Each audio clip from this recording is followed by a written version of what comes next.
ST सच्ची कहानियों पर आप सभी का स्वागत है। आज मैं बहुत परेशान थी। दुनिया में मुझे कोई नजर नहीं आ रहा था। मैं अपने पिछले दुखों को बहुत याद कर रही थी और अब भी मैं बहुत दुखी में थी। भगवान ने शायद कई लोगों को दुख सहने के लिए ही बनाया होता है। रात का टाइम था। मैं अपनी बेटियों को सुलाकर अभी अभी फ्री हुई थी। आज मैं उनको अच्छा खाना नहीं खिला पाई थी। उनका पेट खाली था, इसलिए उनको नींद नहीं आ रही थी। मैं बहुत परेशान थी जब दरवाजे पर किसी की आने की आहट हुई। सोचा कि इस वक्त कौन आ गया, लेकिन जब दरवाज़ा खोला तो सामने का मंजर देखकर मैं हैरान रह गई थी। सामने तो मेरा पति खड़ा था, लेकिन हम लोग साथ नहीं रहते थे। मैंने कहा कि क्या लेने आए हो यहाँ पर? अभी मेरा सवाल मेरे मुंह में ही था कि मैंने देखा कि उसके हाथ में कोई चीज़ है जिसको उसने कपड़े में लपेटा हुआ है और चेहरे पर उदासी और आंखों में आंसू। ऐसी शक्ल बना रखी थी जैसे मैंने आज तक नहीं देखी थी। ऐसा लगता था कि दुनिया भर के जज्बात इस आदमी के अंदर आ गए हो, जबकि वह हमेशा मेरे लिए सरदर्द ही रहा है। मैंने कहा कि क्या है, तो यह देखकर मैं हैरान रह गई कि वह जो भी चीज़ थी वह हिल रही थी। उसने वह चीज़ मेरे आगे कर दी और कहा, क्या तुम्हारा दिल इतना बड़ा हो सकता है? कि मैंने कहा, क्या मतलब है, क्या चाहते हो मुझसे? उसने कहा कि मुझे तुमसे एक उम्मीद है, क्या तुम पूरी कर दोगी? मैंने कहा कि मुझे तुम्हारी बातें समझ नहीं आ रही है। उसने जब उस चीज़ के ऊपर से कपड़ा हटाया तो मेरे मुंह से एक जोरदार चीख निकल गई थी। मैंने अपने आंखों पर हाथ रख लिया था। अब आंखों से हाथ हटाया तो मेरा पति मेरे सामने नहीं था। मैं हैरान रह गई, कहाँ गायब हो गया? पर देखा तो वह नीचे जमीन पर बैठा हुआ था। उसने मुझे ऐसी बात बताई कि मैं उसके पैरों में गिर गई थी। यह था कहानी का शीर्षक। अब सुनिए मेरी पूरी कहानी। मेरा नाम उर्मिला है। जब मेरे यहाँ पहली बेटी पैदा हुई तो मेरा पति उसे गोद में उठाया था, लेकिन उठाते ही कहा, काश कि बेटा पैदा हो जाता, क्योंकि यह बेटी भी बहुत साल के बाद पैदा हुई थी। जब मेरी शादी हुई तो पहले ही साल में किसी को भी बच्चे की खुशखबरी न सुना पाई थी। मेरी सास ने सारे रिश्तेदारों में यह प्रचार कर दिया कि मैं बांझ हूँ। यह बात मेरे लिए बहुत अजीब थी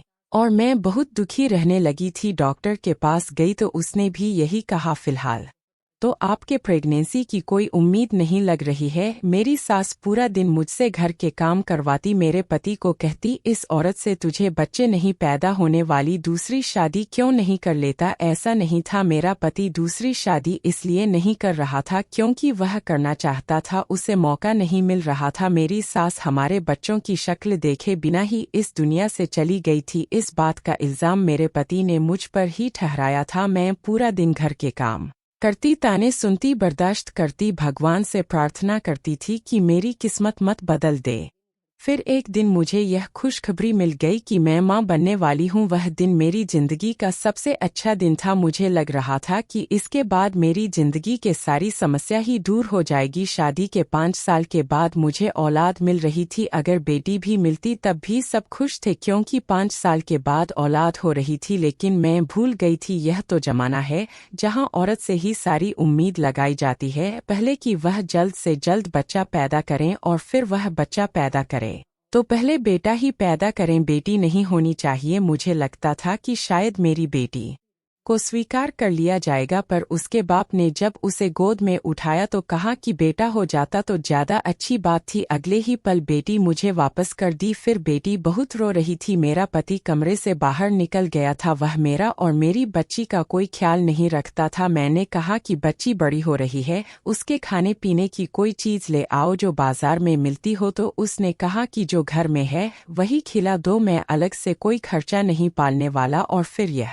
लड़की अगर लड़का होता तो मैं धूमधाम से उसको पालता और उसके खर्चा भी पूरा करता, और फिर पूरा खानदान क्या पूरा मोहल्ला देखता। लेकिन उसको पालकर क्या फायदा? उसने तो हमारा ही खर्चा करवाकर एक दिन दूसरे के घर चले जाना है। उसकी इस बात से मेरा दिल बहुत दुखा था। मैंने कहा कि मैं भी तो किसी की बेटी हूँ, तुम्हारे घर में आई हूँ, तुम्हारा घर बसाक बैठी हूँ, तुमरे बच्चे पैदा कर रही हूँ और तुम मेरी सेवा का यह सिला दे रहे हो। इस बच्ची का ख्याल करो। मेरे बात से मेरे पति पर कोई असर नहीं पड़ता था। वह हमेशा मुझे ताने ही देता रहता था और मुझ पर जुल्म भी करता था। डॉक्टर ने कहा था कि मेरी तबीयत अच्छी नहीं है।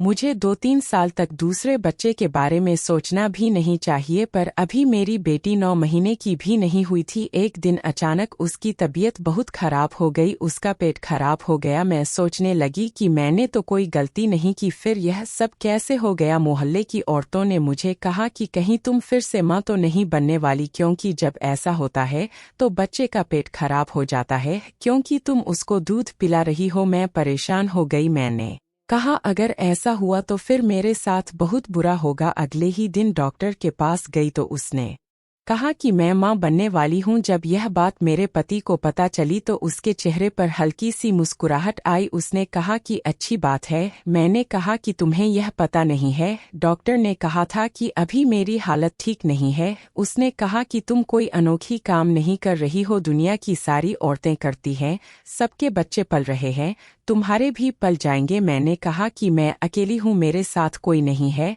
तो कहने लगा मेरी माँ को भी तुमने मारा है, ना मरती तो आज तुम्हारे साथ रहती। मैंने कहा क्या मतलब है आपका? मैंने मारा है, वह खुद बीमार होकर इस दुनिया से चली गई है। मेरा पति कहता था कि तुम ठीक से ख्याल नहीं रख सकती थी, इसलिए मेरी माँ मर गई, जबकि मेरा पति मेरी सास की इकलौती औलाद थी। मेरी सास की उम्र 70 साल की हो गई थी। अब उनकी मौत ना होती तो कब होती? इस घर में मेरी कोई इज्जत नहीं थी। मेरे पति को मुझसे सिर्फ औलाद चाहिए थी, उसके अलावा मेरी तरफ देखता भी नहीं था। मैं बीमार रहती तो मेरा ख्याल नहीं करता था, कहता था तुम बिल्कुल ठीक ठाक हो, बिस्तर पर बैठी रहोगी तो फिर बिस्तर से ही लगकर रह जाओगी, उठकर घर के काम करो, खुद ही ठीक हो जाओगी। मौसम बदला तो मेरे पास सर्दियों के कपड़े नहीं थे, अपनी तो जैसी तैसी तो थी ही, लेकिन बच्चों के लिए परेशान थी। फिर साथ वाली औरत ने अपने बच्चे के पुराने कपड़े दे दिए तो मैंने अपनी बेटी को पहना दिए। मैं उसे कपड़े पहना रही थी और साथ साथ रो रही थी कि मुझे यह दिन भी देखना पड़ा था। हम गरीब जरूर थे, लेकिन कभी किसी के उतरे हुए कपड़े नहीं पहने थे, और आज अपनी जान सी प्यारी बच्ची को इस तरह से कपड़े पहनाते हुए मेरी आंखें भर आई थी। अपने पति से कहा कि कुछ करें तो उसने कहा कि कोई जरूरत नहीं है, गुजारा तो चल रहा है ना। मेरा पति गरीब नहीं था, वह अच्छे भले पैसे कमाता था, इतने पैसे तो कमा ही लेता था कि अपनी बेटी के लिए नए कपड़े ले सकता था। मोहल्ले वाले भी कहते थे यह गरीब बाप की बेटी तो नहीं है, लेकिन उसकी हालत तो देखो कैसी रहती है। सबको पता था कि मेरे पति को अपनी औलाद से कोई मोहब्बत नहीं थी। इस दफा मैंने भी भगवान से प्रार्थना करने लगी थी, बेटा ही है, कम से कम बेटे के लिए कुछ करेगा तो सही। लेकिन ना जाने किस्मत में क्या ही लिखा था कि दूसरी दफा भी मेरे यहाँ पर बेटी ने जन्म लिया था। इस बार तो मेरे चेहरे पर भी उदासी आ गई थी। अस्पताल में डॉक्टर भी उन्होंने कहा उदास क्यों हो रही हो, 2 बेटियां हैं तो क्या हुआ, बेटा भी हो जाएगा। मैंने कहा कि डॉक्टर साहब आप नहीं जानते कि क्या हालत है मेरी। उसने कहा कि वह तो मुझे नजर आ ही रहा है, एक तो तुम बिल्कुल अकेली हो, बच्चे के कपड़े तक भी नहीं लेकर आई हो। मैंने कहा कि फिर आप सोचिए कि मेरी आने वाली जिंदगी कैसी होने वाली है। उन्होंने कहा कि हिम्मत करो, मैंने तुमसे ज्यादा बुरे हालत में औरतों को देखा है, सब कुछ ठीक हो जाएगा। यह दुनिया वाले जो होते हैं ना, उन्हें लगता है किसी के घर में कितनी बेटियां हैं, लेकिन एक माँ को एहसास नहीं होता माँ के लिए तो उसकी औलाद होती है। लेकिन मेरे पति को सिर्फ बेटा ही चाहिए था। 2 बच्चे संभालना मेरे लिए बहुत मुश्किल हो गया था। मेरे पति ने पहली बेटी के लिए भी तो कुछ नहीं किया था, उसकी बची हुई चीजें दूसरी बेटी को इस्तेमाल करवाती थी। मोहल्ले वाले थोड़ी बहुत मदद कर देते थे, इस बात पर भी मेरे पति को समस्या थी। एक दिन उसने मुझसे झगड़ा किया और मुझे डिवोर्स की धमकी दे दी। आज तो मैं बोल ही उठी थी। मैंने कहा कि जब खुद तुमने खर्च नहीं उठाना, लोगों से ही मांगूंगी ना, अगर लोग दे रहे हैं तो भी तुम्हें समस्या है, फिर बताओ मैं कहाँ जाऊं। यह मेरी पहली आवाज थी जो इस घर में मैंने तेज की थी, और उस आवाज को भी दबा दिया गया था। मेरा पति तो मेरा गला दबाने ही लगा था, वह तो मुझ पर इतना भड़क उठा था, उस दिन तो मुझे मार ही डालता। उसने मुझे छोड़ दिया, मैं जमीन पर गिर गई, पूरी तरह खांसने लगी। मेरी बेटी बुरी तरह से रो रही थी, उसने उसे भी चुप नहीं करवाया। उस दिन मुझे एहसास हो गया था कि मेरा पति ना तो अच्छा पति है, ना ही अच्छा बाप फिर मैं उसके साथ क्यों रहूं? यहाँ से मुझे चले जाना चाहिए, पर मैं कहाँ जाती। मैं पढ़ी लिखी नहीं थी। मेरे माँ बाप इस दुनिया में नहीं थे। जब मेरे पापा जिंदा थे तो उन्होंने मेरी शादी करवाई थी, लेकिन उसके 7 महीने के बाद इस दुनिया से चले गए थे। मैंने अपने पति को कहा था, मेरा तुम्हारे अलावा अब इस दुनिया में कोई नहीं है, तो मेरा थोड़ा बहुत तो ख्याल किया करो, लेकिन उसके दिल में मेरे लिए कोई एहसास नहीं जागता था। 8 महीने बीत गए थे, मैं फिर से माँ बनने वाली थी। जब मैं डॉक्टर के पास गई तो उसने कहा, बहन तुम्हारे अंदर तो जरा भी अकल नहीं है, अब तुम फिर से प्रेग्नेंट हो गई हो और इस बार मर गई तो फिर तुम्हारी मौत के जिम्मेदार हम लोग होंगे, इसलिए मैंने तुम्हारा केस ही नहीं लेना, तुम कहीं और चली जाओ। मैं चुपचाप वहां से उठी।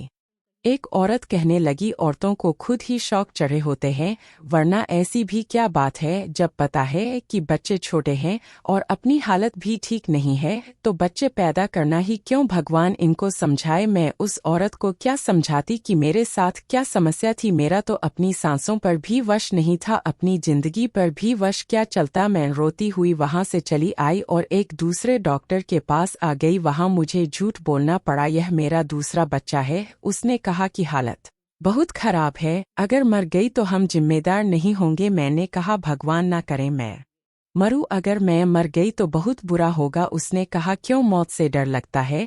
तो मैंने कहा, नहीं डॉक्टर साहब, मौत से डर नहीं लगता, लेकिन इस बात से डर लगता है कि मैं मर जाऊंगी तो मेरे बच्चों को कौन संभालेगा। मेरे घर में तो कोई भी नहीं संभालने वाला, जिनकी माँ मर जाती है वह बच्चे नहीं पलते। मैंने कहा, मेरे बच्चों के साथ तो यही समस्या है, अगर मैं मर गई तो उनको कोई भी नहीं पाले, उनका अपना बाप भी नहीं। फिर डॉक्टर को समझ आ गई कि शायद मैं एक मजबूर औरत हूँ। उसने कहा कि ठीक है, तुम फिक्र मत करो, जितना हमसे हो सकेगा हम करेंगे।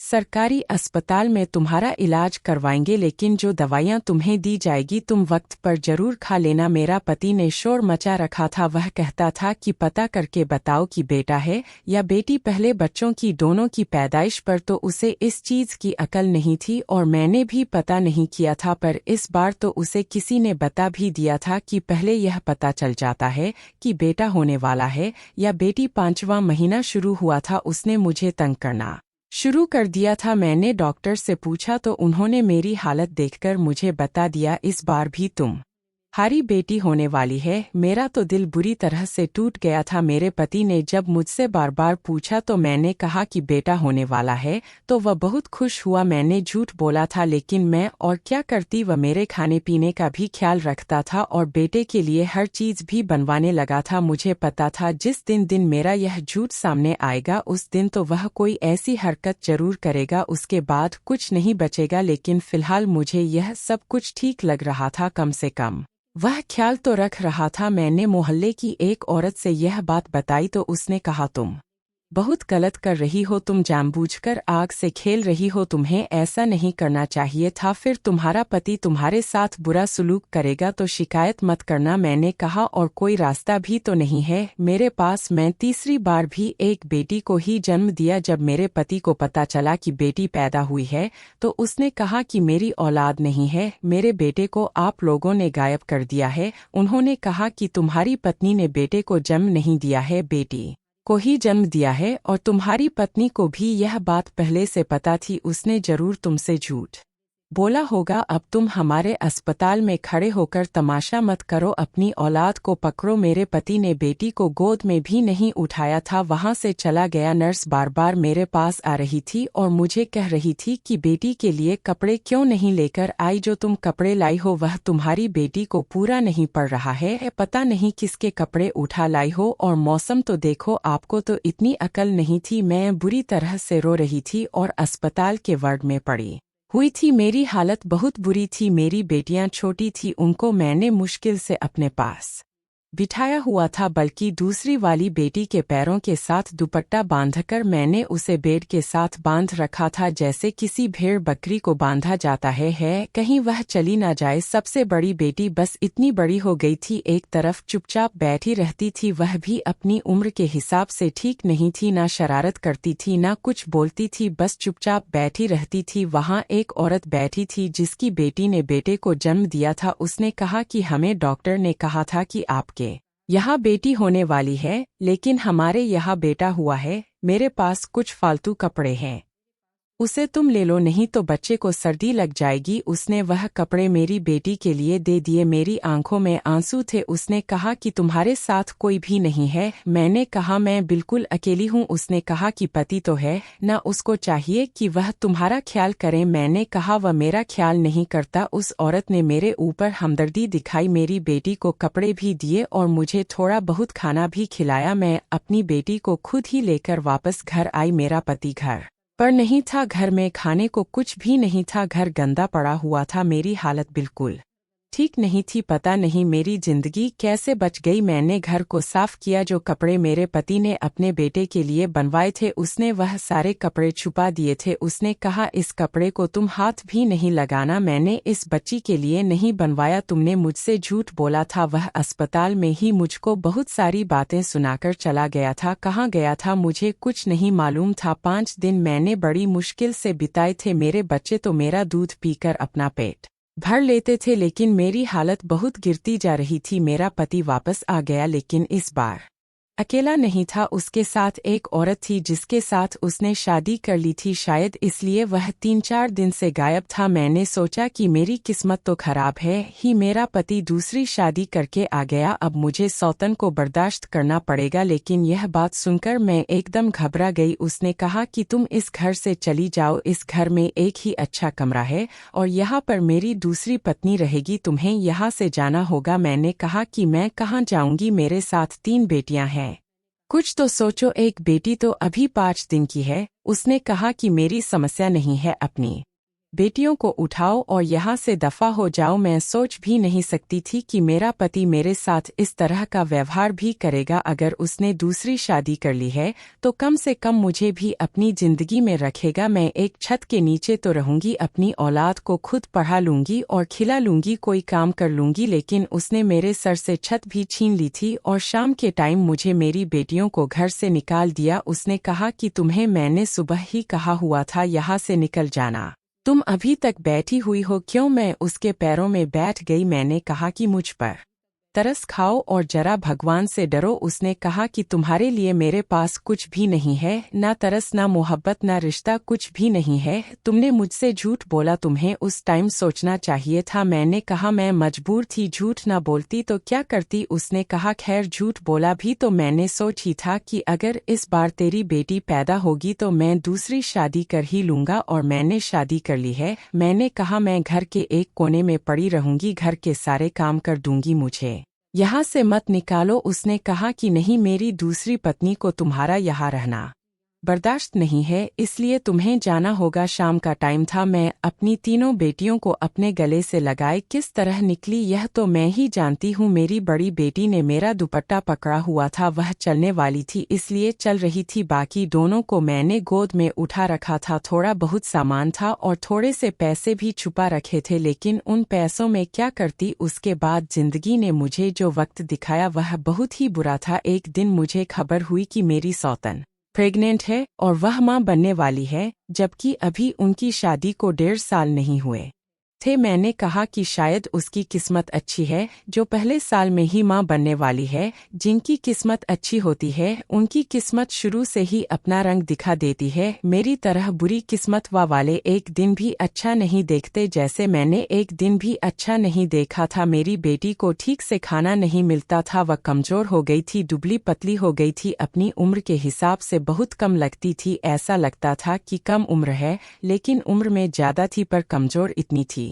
ऐसा लगता था 2-3 महीने की बच्ची हो। उसका ख्याल रखना मेरे लिए बहुत मुश्किल हो गया था। मैं यह सोच भी नहीं सकती थी कि मैं भीख भी मांगूंगी, लेकिन मैंने 2 हफ्ते पूरे भीख मांगे थे और उसके बाद मुझे रहने के लिए एक जगह मिली थी। अपने गले में पहनी हुई सोने की जंजीर मुझे देनी पड़े थे, जो मेरे पापा की आखिरी निशानी थी, जिनको मैंने संभाल कर रखा हुआ था, वह भी मुझसे दूर हो गए थे। ऐसे वक्त में मुझे सिर्फ अपनी मम्मी और पापा की याद आ रही थी, क्योंकि मुझे पता था अगर वह होते तो मेरे साथ एक पल को भी यह सब ना होने देते, मेरा भी ख्याल करते और मेरी औलाद की भी मुझे अपने सीने से लगाते। मेरी देखभाल के लिए कोई तो होता जिनके कंधे पर मैं सर रख कर रो सकती थी। मुझे फिर से खबर मिली कि मेरी सौतन के यहाँ बेटा होने वाला है। अभी 2 महीने बाकी हैं, तुम्हारा पति उसका बहुत नाजो नखरे उठा रहा है, रोज घर में अच्छे अच्छे चीजें बना रहे हैं, फल फ्रूट भी लाता है, उसके तो पांचों उंगलियां घी में हैं और सर कढ़ाई में है। यह बातें मुझे मोहल्ले की एक औरत ने बताई थी। मैं चुपचाप सुन रही थी। मैंने कहा कि मैं क्या कर सकती हूँ, उसकी अपनी किस्मत है और मैं बदकिस्मत हूँ, मेरी क्या गलती है। लेकिन मेरी बेटियों की इसमें क्या गलती है, उनके साथ बहुत बुरा हो रहा है। मुझे रहने के लिए एक छोटा सा कमरा मिला था, उसी के एक कोने में एक सुराख था, उसको मैंने बाथरूम के लिए इस्तेमाल किया था क्योंकि वहां से गंदगी बाहर निकल जाती थी। और यहाँ पर एक छोटा सा टेबल रखा हुआ था। मैंने एक छोटा सा किचन बना रखा था। मेरे किचन में बस एक चूल्हा था, उसके ऊपर ही रोटी पकाती थी और एक ही भगोना था, उसमें सब्जी दाल रोटियां सब बना लेती थी। मोहल्ले वालों से उनकी फालतू चीजें ले लेती थी और उनको इस्तेमाल में ले आती थी। किसी ने चटाई दी, किसी ने पुराना कंबल दिया, किसी ने पुराने कपड़े दिए और किसी ने बर्तन। यह सारा कुछ जोड़कर मैंने रहने का सामान बनाया हुआ था। मेरी बेटियां बाहर जाने की बहुत जिद करती थी कि हमें खेलना है, लेकिन मैं उनको बाहर नहीं जाने देती थी। मुझे डर लगता था कहीं खो ना जाए। मुझे उनसे बहुत मोहब्बत थी। मैं एक औरत के घर में काम करती थी, लेकिन वह मुझे बहुत बातें सुनाती थी। कहती थी कि तुम्हें काम पर रखकर तो हम मुसीबत में पड़ गए हैं, तुम अपने साथ 3 को लेकर आती हो। उनका शोर हमें उल्टा सर दर्द कर देता है। मैं उसे कहती थी कि मुझे काम से ना निकालना। मैं अपनी बेटी को चुप करवाने के लिए उन लोगों पर हाथ भी उठा देती थी। वह बहुत रोती थी। जब मैं उन्हें मारती तो मुझे ऐसा लगता था वह मार मेरे दिल पर लग रही है, लेकिन मैं क्या करती, सारा गुस्सा औलाद पर निकाल देती थी। ना चाहते हुए भी उन पर हाथ उठा देती थी। दिल खून के आंसू रोता था। बस इसी तरह के दिन बीत रहे थे। मुझे यह पता था कि मेरी सोतन के यहाँ पर बच्चे होने वाले हैं। मैंने सोचा शायद अब तक तो हो भी गया हो। मेरी बड़ी बेटी को बहुत तेज बुखार था, बुखार से तड़प रही थी। रात का टाइम था, बारिश होने वाली थी। समझ नहीं आ रहा था मैं क्या करूं। उसे इतना तेज बुखार था कि उस पर हाथ रखे तो हाथ जल जाए। उसके सर पर हाथ नहीं रखा जा रहा था। छोटी बच्ची भी बीमार थी, उसका पेट खराब था। मेरे पास उसे पहनाने के लिए कपड़े तक नहीं थे। अब मुझे समझ आया कि लोग अपने औलाद को मारकर खुदकुशी क्यों कर लेते हैं। शायद वह भी ऐसी हालत से मजबूर होकर करते होंगे, पर अपनी कोख से पैदा हुई इन मासूम जानों को मैं अपने हाथों से कैसे मार सकती थी। नहीं नहीं, मैं इतनी जुल्म नहीं कर सकती थी। जब अचानक दरवाजे पर किसी की आने की आहट हुई, मैंने मुड़कर देखा तो मैं हैरान रह गई। कोई और नहीं, मेरा पति था। उसने गोद में एक बच्चा उठा रखा था जिसके चेहरे पर कपड़ा था। मैंने कहा कि क्या लेने आए हो तुम यहाँ पर? तो उसने कहा कि मुझे माफ कर दो, मैंने तुम्हारे साथ बहुत बुरा किया था, मुझे सजा मिली है। यह देखो मेरी सजा मेरे हाथों में है। मैंने कहा क्या मतलब है? उसने कहा कि मेरे यहाँ बेटा हुआ था। मैंने यह बात सुनी तो मेरे दिल में बहुत जलन उठी थी। मैंने फिर भी उसे कहा कि बधाई हो तुम्हें। उसने कहा कि बेटे की शक्ल नहीं देखोगी? मैंने कहा कि मैं शक्ल देखकर क्या करूंगी, बेटा है तो नसीब वाला होगा। बेटियां तो चाहे जितनी भी प्यारी हो वह बदनसीब ही होती है ना। उसने कहा कि ऐसा मत कहो, एक नज़र उसको देख लो, क्योंकि उसकी अपनी माँ ने भी उसे ठुकरा दिया है। वह कहती है इस बच्चे को कहीं फेंक कर आ। मैं फेंकने निकला था, लेकिन ना जाने क्यों तुम्हारे पास आ गया। मैंने कहा क्या मतलब, क्यों फेंकना चाहते हो इस बच्चे को? मैं हैरान रह गई। जब उसने बच्चे के ऊपर से कपड़ा हटाया तो मेरे कदमों तले से जमीन निकल गई थी। मेरे मुंह से बेधड़क चीख निकल गई। यह बच्चा कुछ अजीब तरह का था। उसकी आंखें बाहर को तरफ आ रही थी और सर इतना बड़ा था जैसे बहुत डरावना लग रहा था। शायद उस बच्चे को कोई बीमारी थी, लेकिन यह जिंदा था। मेरा पति जमीन में बैठ गया, मेरे कदमों में सर रखकर चिल्लाने लगा, मैंने तुम्हारे साथ बहुत बुरा किया। मुझे बेटे की ख्वाहिश थी, मुझे बेटा तो मिल गया, लेकिन अब मुझे समझ नहीं आती मैं उसको अपने पास रखूं या कहीं फेंक दूं। मैंने उस बच्चे को दिल से लगा लिया। मैंने कहा खबरदार, जो इसे कहीं फेंका तो मुझे इस बच्चे को दे दो, मैं उसको पाल लूंगी। मेरे पति ने पीछे देखा तो मेरी बेटी बुखार में तड़प रही थी। वह आगे बढ़ा, उसने कहा क्या हो गया है उसको? मैंने कहा बुखार है। उसने कहा कि तुम यहाँ क्यों लेकर बैठी हो? मैंने कहा क्या करूं, मेरे पास एक पैसा नहीं है। उसने कहा कि आओ मेरे साथ। मैं तीनों बच्चों को अपने साथ लेकर निकला, मुझे भी साथ लिया और घर ले आया। मैंने कहा कि तुम्हारी पत्नी कहाँ है? उसने कहा कि वह तो अपने घर चली गई है। मेरी बेटी को लेकर डॉक्टर के पास चला गया और मैं इस बच्चों को संभालने लगी, उसको दूध पिलाने लगी क्योंकि मेरी छोटी बेटी अभी तक दूध पीती थी। जब मेरा पति वापस आया तो बड़ी बेटी की हालत पहले से बहुत अच्छी थी। मैं सो रही थी, बाकी बच्चे भी सो चुके थे। मेरे पास आकर बैठ गया। उसने कहा कि भगवान के लिए मुझे तुम माफ कर दो, बेटियां तो लक्ष्मी होती है, देखो भगवान ने मुझे कैसी सजा दी है। मैंने कहा मैंने तुम्हें माफ कर दिया है, भगवान भी तुम्हें माफ कर देगा। उसने कहा कि अब तुम यहीं रहोगी, मैं उन बच्चों को पाल लूंगा, हम मिलकर काम करेंगे। मैंने कहा कि और तुम्हारी दूसरी पत्नी? उसने कहा कि वह मुझसे डिवोर्स लेना चाहती है। उसने इस बात का सारा इल्जाम मुझ पर डाल दिया है। यह सब कुछ मेरी वजह से ही हुआ है। मैं भी उसके साथ नहीं रहना चाहता हूँ, उसे खुद ही डिवोर्स दे दूंगा। और मेरे पति ने ऐसे ही किया, उसने उसको डिवोर्स देकर अब मेरे साथ रहता है। पहले से काफी बदल गया था, अब अपनी बेटियों से बहुत प्यार करता था। उसके बेटे को भी मैं पाल रही थी। हमने डॉक्टर को चेकअप करवाया, डॉक्टर ने कहा कि उसका एक बीमारी है, शायद उसकी जिंदगी बहुत मुश्किल होगी, लेकिन थोड़ा बड़ा हो जाएगा तो हालत कुछ संवर जाएगी। आप लोग बताइए कि मैंने अपने पति के इस बीमार औलाद को स्वीकार करके ठीक किया या नहीं। वह कहते हैं ना कि माँ तो हर औरत होती है, लेकिन हर औरत में माँ का दिल नहीं होता। अगर आपको आज की कहानी पसंद आई है, अगर आपको वीडियो पसंद आए तो लाइक और सब्सक्राइब करना न भूलें। धन्यवाद।